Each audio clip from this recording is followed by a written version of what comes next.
నమస్తే, welcome to our channel. నేను మీ ప్రియాంకరావు. రేవంత్ రెడ్డి సర్కార్ తెలంగాణలో ప్రీ మ్యారిటల్ కౌన్సిలింగ్ సెంటర్స్ అనేవి ఏర్పాటు చేసింది. అసలు నిజంగా వీటి అవసరం ఉంది అనుకుంటున్నారా, లేదంటే వీటి వల్ల ఉపయోగం ఏంటి అనేది ఈ వీడియోలో తెలుసుకుందాం. దీని గురించి మనతో మాట్లాడడానికి సోషల్ యాక్టివిస్ట్ అండ్ ప్రముఖ పొలిటికల్ అనలిస్ట్ కృష్ణకుమారి గారు ఉన్నారు. ఆవిడతో మాట్లాడదాం. నమస్కారం మ్యామ్. నమస్తే మ్యామ్, ఏదైతే ఇప్పుడు తెలంగాణ గవర్నమెంట్ తీసుకున్న డెసిషన్ ఉందో ప్రీ మ్యారిటల్ కౌన్సిలింగ్ సెంటర్ అనేది, నిజంగా దాని అవసరం ఉంది అంటారా? దీన్ని స్వాగతించాలి అంటారా? చాలా అవసరం ఉంది. ఇప్పుడు ఎన్నోసార్లు దాదాపు నేను ఒక 100 వీడియోల్లో ఈ ప్రీ మ్యారిటల్ కౌన్సిలింగ్ యొక్క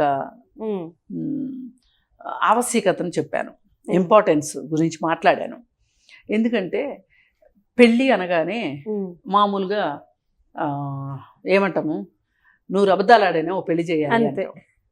ఒక్క అబద్ధం ఆడి కూడా పెళ్ళిని బతికించుకోవటం అంత ఈజీగా లేదు ఇవాళ. ఇంతకుముందు 100 అబద్ధాలు ఎలా ఆడి ఆ పెళ్ళిళ్ళు కలిసి ఉన్నాయో, ఆ భార్యాభర్తలు కలిసి ఉన్నారో తెలియదు. కానీ ఇప్పుడు మటుకు ఒక్క అబద్ధం ఆడినా కానీ అమ్మాయి అయినా అబ్బాయి అయినా సర్దుకుపోయేలాగా లేరు. ఇప్పుడు నిన్న మొన్న చూసాము, ఆ అమ్మాయికి అనారోగ్యం ఉంది అని చెప్పి చెప్పకుండా పెళ్లి చేసుకుంది అని చెప్పి, అంటే అనారోగ్యం అంటుంది అని చెప్పి ఒక డాక్టరు భార్య అనారోగ్యాన్ని తట్టుకోలేక భార్యకి అధిక మోతాదులో మత్తుమంది ఇచ్చి చంపేశాడు. అలాగే కొంతమంది ఫేక్ డిగ్రీలు చెప్తా ఉంటారు. అట్లాగే ఇలా రకరకాల లేని ఆస్తులు ఉన్నాయి అని చెప్తారు. అనారోగ్యాలు దాచిపెట్టడం, ఫేక్ ఆస్తులు. అలాగే కొంతమంది అయితే అసలు ఇంకొక పెళ్ళి అయితే కూడా ఆ పెళ్ళి అధికారికంగా రద్దు అవ్వకుండా కూడా పెళ్లి కాలేదన్నట్లు నమ్మించి పెళ్లి చేసేస్తారు. ఇట్లా రకరకాలు ఉన్నాయి ఈ మోసాల్లో.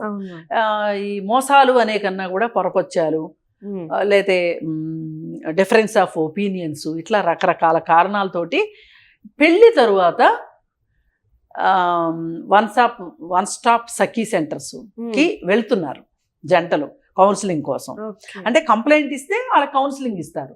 అప్పుడు ప్రభుత్వం ఏమో ఆలోచించిందంటే, అవును పెళ్లి తర్వాత కౌన్సిలింగ్ ఇచ్చే కన్నా అసలు పెళ్లికి ముందే కౌన్సిలింగ్ ఇస్తే మంచిది కదా అని ఒక వినూత్నమైన ఆలోచన చేసింది. దీన్ని మనం అసలు ఎప్పటి నుంచో చెప్తున్నాం. కాకపోతే మనం ఏం చెప్తున్నాం అంటే, రోషిని కౌన్సిలింగ్ సెంటరో లేకపోతే ఇంకోటో కౌన్సిలింగ్ సెంటర్లకు వెళ్ళి మీరు ప్రీ మ్యారిటల్ కౌన్సిలింగ్ తీసుకోండి. ప్రీ వెడ్డింగ్ షూట్స్ కన్నా ప్రీ మ్యారిటల్ కౌన్సిలింగ్ చాలా ఇంపార్టెంట్. అప్పుడు నిజాలేంటో ఒకళ్ళకి తెలుస్తాయి. నిజం తెలిసిన తర్వాత ఇప్పుడు ఆరోగ్యం బాగలేదు అనేది చెప్పామనుకోండి, ఇష్టమై చేసుకున్నారనుకోండి, సంతోషం. కట్నం ఇవ్వలేము అని చెప్పారు అంటే, ఆ అమ్మాయికి ఏమీ ఆస్తిలో వాటా లేదు అని చెప్పారనుకోండి, అయినా చేసుకున్నారు అంటే సంతోషం.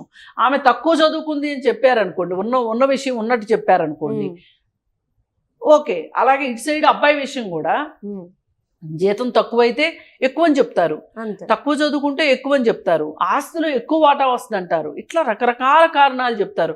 అబ్బాయిలు కూడా ఏమైనా అనారోగ్యాలు ఉంటే కనుక చెప్పరు. చాలా ఎక్కువ అనారోగ్యం విషయంలో చూసేది ఏంటి అంటే, ఆ అబ్బాయి సంసారానికి పనికిరాడు అని తెలిసి, తల్లిదండ్రులు తెలిసి కూడా పెళ్లిళ్ళు చేస్తారు.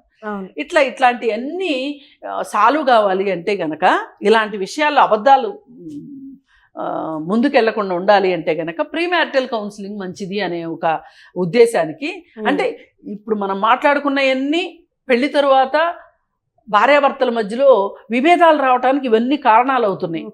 ఈ కారణాలని ముందే గనక తెలుసుకుంటే గనక ఇష్టమైతే పెళ్లి చేసుకుంటారు. లేదు వీటిలో ఇప్పుడు లేని ఆస్తులు కౌన్సిలర్స్ ఎక్కడి నుంచి తెచ్చివ్వలేరు, లేని చదువులు తెచ్చివ్వలేరు. అలాగే వీళ్ళ నేపథ్యాలు ఇద్దరివి కలుస్తాయా లేదా,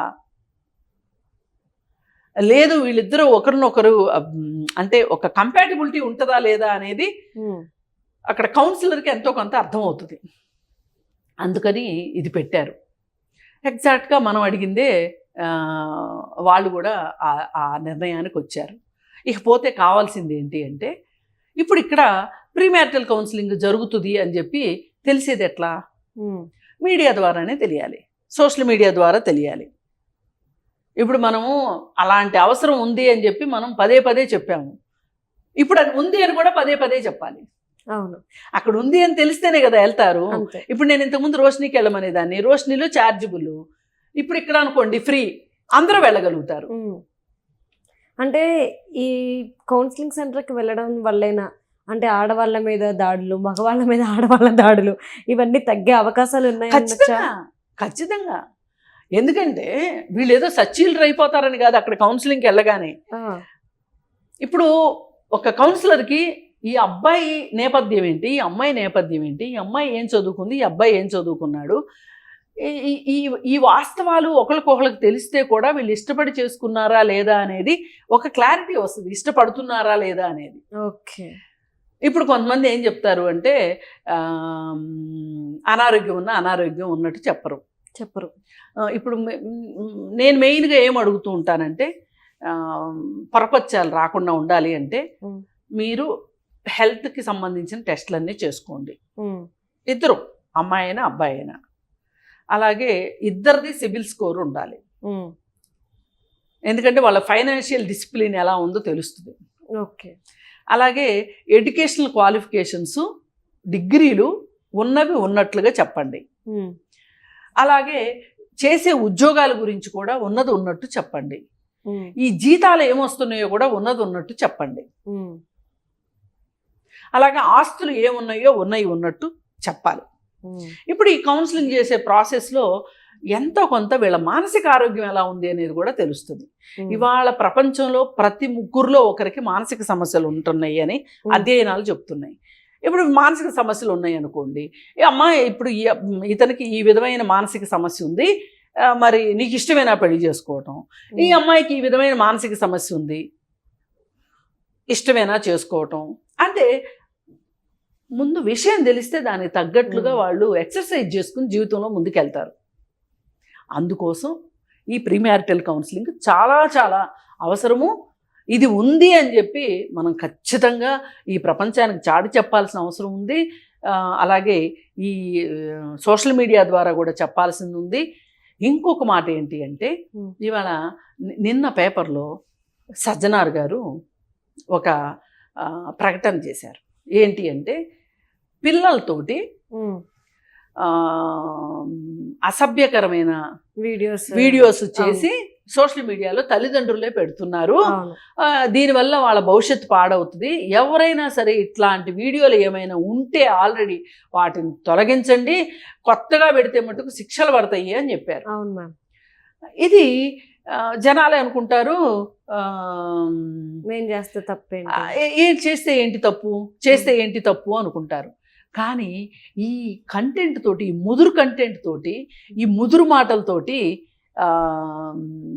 ఈ షార్ట్స్ ఇవి చేసి పెడుతున్నారు కదా, వీటి వల్ల ఇవి చూస్తున్న పిల్లల పైన చాలా ప్రభావం పడుతుంది. అంతే మ్యామ్. మొన్న రీసెంట్ గా ఒకటి అమితాబ్ బచ్చన్ ఇదేనా? కాదు మ్యామ్, ఒక 11 years పిల్లలు ఇద్దరు, 10th కూడా అసలు 11 years 12 years వాళ్ళు రొమాంటిక్ సాంగ్స్ కి వీడియోస్ చేస్తుంటే పేరెంట్స్ దాన్ని రికార్డ్ చేసి సోషల్ మీడియాలో అప్లోడ్ చేస్తుంటే చాలా మంది కామెంట్, అరే మాకు 28 వచ్చిన మేము సింగిల్స్ గా ఏదో కెరీర్ మీద ఫోకస్ పెడుతూ గేమ్స్ ఆడుకుంటే మీరేంట్రా ఇట్లా చేస్తున్నారని. మొన్న రీసెంట్ గా ఒక జంటను చూశాను, 14 years మేము పెళ్లి చేసుకున్నామన్నారు. పేరెంట్స్ ఒప్పుకున్నారు మా లవ్ మ్యారేజ్ కి అని చెప్పి.